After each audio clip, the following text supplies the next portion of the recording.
With you now with some breaking celebrity dish news. Prosecutors have dropped some charges against Diddy. The prosecution is saying, okay, so let's eliminate attempted kidnapping, attempted arson, and aiding and abetting sex trafficking. The verdict is in, and it's not what anyone expected. Sean Diddy Combs has officially been found guilty in the prostitution case, but in a stunning twist, the court has cleared him of all sex trafficking charges. The ruling sent shockwaves through Hollywood, the media, and federal law circles, not because it ended the investigation, but because of what it left unanswered. What really happened behind closed doors? Why did the court separate the charges? And what does this mean for Diddy and the people still tied to him? After months of sealed evidence, explosive accusations, and back-to-back lawsuits, Sean Diddy Combs has received a partial verdict that's already shifting the conversation. While the court has officially found him guilty of organizing and financially facilitating illegal prostitution activities, the more serious federal charges of sex trafficking were dropped, leaving the public stunned and divided. Legal experts are already weighing in, some saying the prosecution couldn't meet the burden of proof for trafficking, while others believe pressure behind the scenes may have shaped the outcome. Either way, the ruling doesn't absolve Diddy, it confirms that illegal actions took place under his watch, and that people in his circle were directly impacted. All of the crimes that I know are true, for him to serve time for all of those, personally. Professionally, I would like the prosecution to have done such an incredible job that nobody had any questions right now, and a lot of people have questions. I'd like to see them really bring home the charges that they indicted him for, because it's a dangerous game to play at a federal level against a billionaire. So what exactly did the court find? What evidence led to the split verdict? And what's next for one of the most powerful and now convicted names in the industry? Let's break it all down. The legal pressure on Sean Diddy Combs didn't come out of nowhere. It had been building for years. Allegations against him began surfacing through civil lawsuits, interviews, and sealed federal reports, long before it erupted into one of the most closely watched celebrity cases in recent memory. At the center of the storm were two key federal investigations. One focused on accusations of sex trafficking, involving claims that Diddy used his resources, staff, and properties to orchestrate the movement and control of individuals, often young women, for exploitative purposes. The second investigation centered around prostitution-related crimes, alleging that Diddy facilitated and financed illegal activities through private parties, travel arrangements, and exclusive events held in Miami, Los Angeles, New York, and abroad. When federal agents raided his homes in early 2024, they seized electronics, financial records, and hard drives, evidence believed to link him to an organized system of abuse, control, and exploitation. Power and money. You can buy yourself out of a conviction. Let's be honest that if Sean Combs wasn't able to get the team that he got and pay for that defense team and experts and investigators to help defend himself, that we would have had a different outcome today. But money and power, that you can still get away with crimes if you have money and power. Multiple plaintiffs stepped forward, claiming they were coerced into situations that blurred the lines between consent, power, and manipulation. Some alleged that Diddy's security team, assistants, and even business managers were involved in keeping operations discreet. The charges brought forward were serious. At the federal level, he faced allegations of sex trafficking under the Trafficking Victims Protection Act, conspiracy to commit trafficking, transportation of individuals across state lines for illegal purposes, Mann Act violations, facilitating and profiting from prostitution, obstruction of justice, and witness intimidation. These weren't just about personal misconduct, they pointed to an alleged pattern of organized behavior that spanned years, locations, and multiple alleged victims. The prosecution's case aimed to prove that Diddy was not only aware of what was happening behind the scenes, he was allegedly directing it. After weeks of testimony, including closed-door witness accounts, sealed documents, and surveillance data, the court delivered a mixed verdict that surprised many. Diddy was found guilty of multiple charges related to illegal prostitution facilitation. The court concluded that he had knowingly arranged,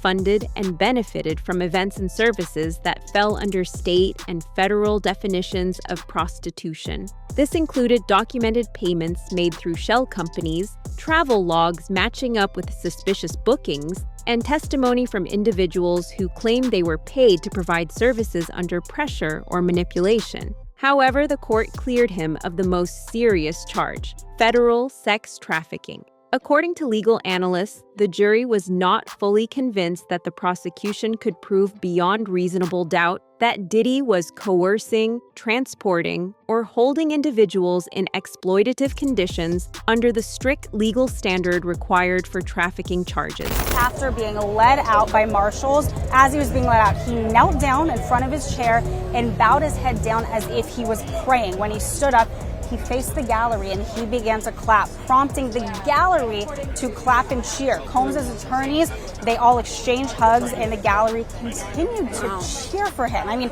what a moment in that courtroom. While evidence of misconduct existed, it was deemed insufficient to meet the threshold for trafficking convictions, especially without more direct communication or forceful intent documented on Diddy's part. Some insiders claim the decision to clear him of trafficking may have come down to what was not shown in court, possibly due to sealed evidence or redacted files. Others believe the decision reflects how difficult it is to prosecute celebrities with high-powered legal teams and decades of influence behind them.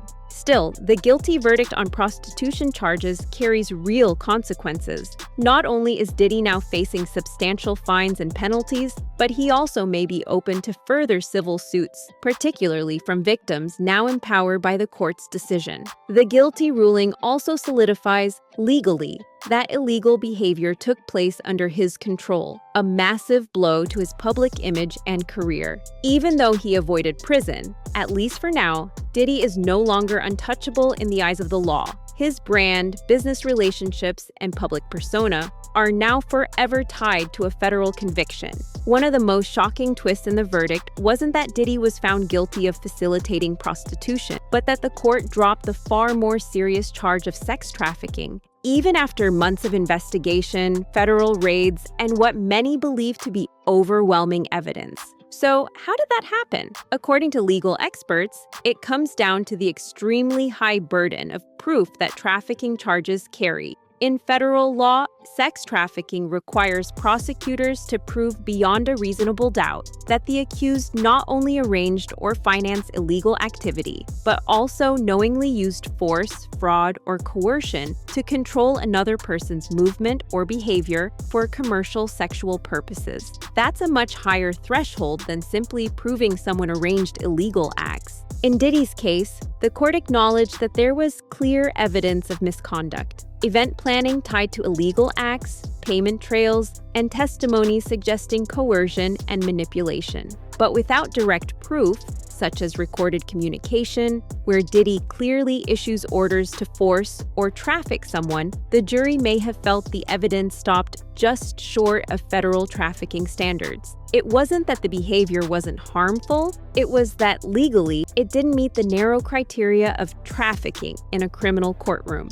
Critics, however, argue that this standard is part of the problem. Multiple alleged victims described environments of emotional control, intimidation, and pressure, especially younger women tied to the entertainment industry or reliant on Diddy's financial support. But unless the coercion is captured in writing or proven with airtight documentation, it's often dismissed as not enough. That's why so many people, both legal professionals and the public, are furious about the verdict. They see the dropping of those charges not as a legal technicality, but as a failure of the system to protect victims from elite abusers. And the anger has triggered a flood of comparisons to one of the most controversial legal outcomes in American history, the O.J. Simpson trial. On social media, people are saying this is O.J. 2.0, another case where a celebrity with wealth, power, and legal muscle walked away from the most serious charges, even when public opinion was screaming for accountability.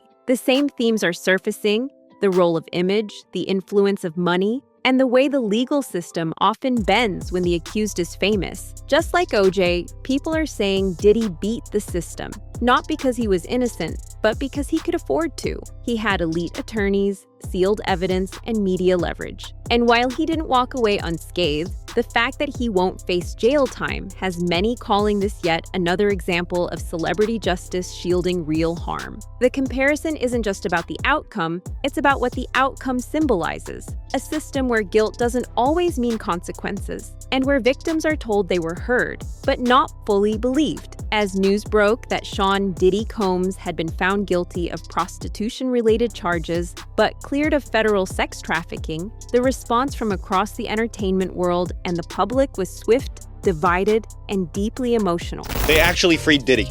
Like he's not going to jail for life. Diddy was found not guilty on most of the charges against him, meaning now he's most likely only facing up to 20 years in prison. Do you guys remember all of the allegations against this guy? How we thought it was guaranteed that this dude was cooked for life in prison? We were all wrong. What did Kanye know? And very shortly from now, the judge is going to decide if Diddy can go home today, meaning this man has a chance to at least temporarily be back out on the streets today. We are cooked. Among the first to respond were celebrities who had either distanced themselves from Diddy in recent months or hinted at inside knowledge. 50 Cent, who's been vocal for years about Diddy's private lifestyle, wasted no time taking to Instagram, told y'all, the truth always finds a way, even if the system plays games. His post, accompanied by a photo of Diddy with the word guilty in bold red text, went viral instantly. It wasn't just trolling.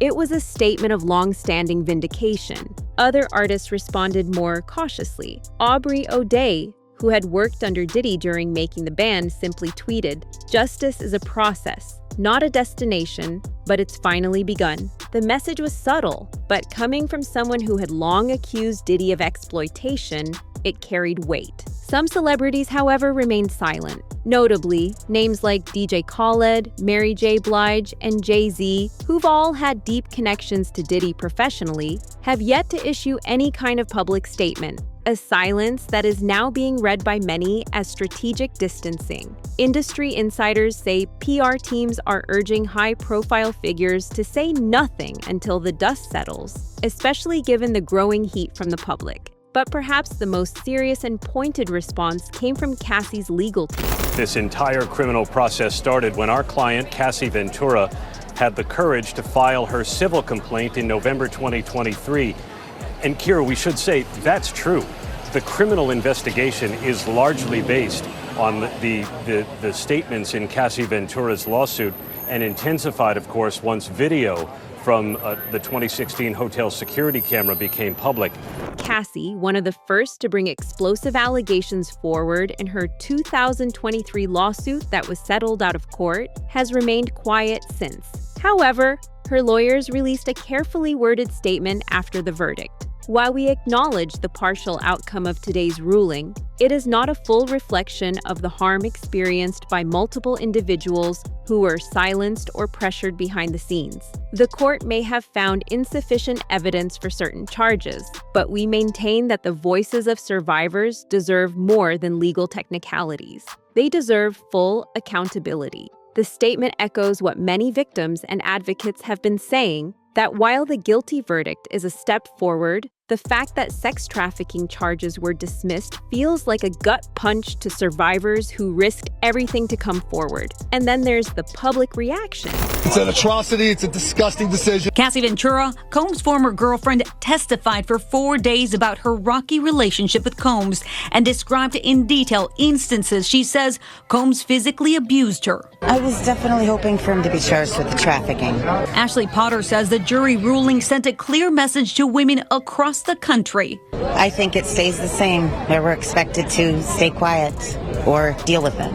Which has been boiling over online. On Twitter, Instagram, and TikTok, the dominant sentiment is anger, not just at Diddy, but at the legal system itself. Users flooded comment sections with frustration, saying things like, if this was anyone else, they'd be in prison by now. He was found guilty. So why is he still free? The rich don't need innocence, just influence. Memes, video edits, and stitched reaction videos quickly swept through TikTok. with creators comparing Diddy's outcome to harsher sentences received by everyday people for far lesser crimes. Even some attorneys and former prosecutors began speaking out in frustration, saying the trafficking acquittal revealed how difficult it still is to hold the powerful accountable, even with massive amounts of evidence. Many pointed to the fact that while Diddy was found guilty of facilitating illegal prostitution, which inherently involves the exploitation of vulnerable people, he still faces no jail time. For much of the public, that disconnect between guilt and consequences has reignited a debate over celebrity justice, legal privilege, and how wealth often buys outcomes that victims can't fight. Some are even calling for federal prosecutors to appeal the trafficking acquittal or to pursue additional charges based on the remaining sealed evidence. But until that happens, the message feels clear to many. When the rich fall, they still land on pillows. For the survivors, the fans, and even some inside Hollywood, this verdict isn't closure. It's just another reminder of how far the system still has to go. The verdict is out. Diddy has been found guilty, but not for everything he was accused of. And that's what's left people shaken. Not just the crimes, but the message this outcome sends, that with enough power, money, and influence, even the most serious accusations can be reduced, sidestepped, or buried under legal technicalities. To some, this case is a step forward, a rare instance where a major figure was finally held accountable for something. But to others, it's yet another reminder that the system still doesn't protect the most vulnerable, that real justice depends on who you are and who you can afford to be. The court may have ruled, but the conversation is far from over. More victims may still come forward, more evidence may still be unsealed, and the industry, the one that enabled and protected Diddy for decades, now has to answer for its silence. Because this isn't just about one man, it's about how many others knew, and what happens when truth collides with power. Stay tuned. This story isn't finished, not even close.